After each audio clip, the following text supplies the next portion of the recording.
नाम जी मुनवर लिए ते ये गल जो टोकरे बनाने जद्दी पुष्टि सादा 7 नस्लों तो यो कारोबार है। ते हुण ये कारोबार ही साड़ा घट है भाई, सानू लई दरिया के किनारे ते नहीं मिलती, ना किश्ती मिलती है कोई। अगर कश्ती हो तो मोड़ सा रोजी कर सकने। पिलसी सुकड़ी छाड़ दी रेतड़ दे मोड़ो सुक गई 4-5 दिनों तो बाद फिर उन्होंने छांट लिया जी धान छड़ी दा मुंजी उस तरीके छांटते उन्होंने पुसा दी पानी दे बाद 2-4 दिन 5 दिन तो फिर उन्होंने बनाई दा जी हुण बना रही है। ये सारा कारोबार है जनाब। ये जी एक गड्ढे के 5 टोकरे बनते गड्ढा आ जाता 300 का 200 का टोकरा 100-200 का विक जाता गिनते तो है अगू सानू लइया मिलने तो कोई कारोबार साड़ा चले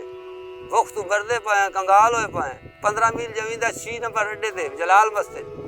उत्थे दिहाड़ी नहीं लगती खलो ते पेट ते मोड़ खा ली वापस घर आटम कदी लग जाए 8 दिहाड़ी 1-2 दिहाड़ी लग जाए तो लग जाए सारे दिन मतलब 5 बजे तक 8 बजे को ला 5 बजे तक 5-6 टोकरे बन जाते अगर जे होवे तो कारोबार साड़ा चले तो ये 2-4 5-5 सिर ते चोकला ते सिर ते बस्तियां दे विच जे ना तो मोड़ 150 हो तो फिर शहर चला गया मुल्तान चला गया लाहौर चला गया पिंडी चला गया उत्थे बेचे जे ज्यादा हो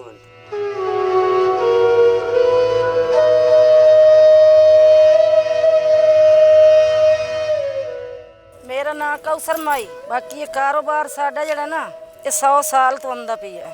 ऐसा कारोबार करेंने साडे बच्चे करेंदे लेकिन गल इस कारोबार ने साड़ी पूरी नहीं पौंदी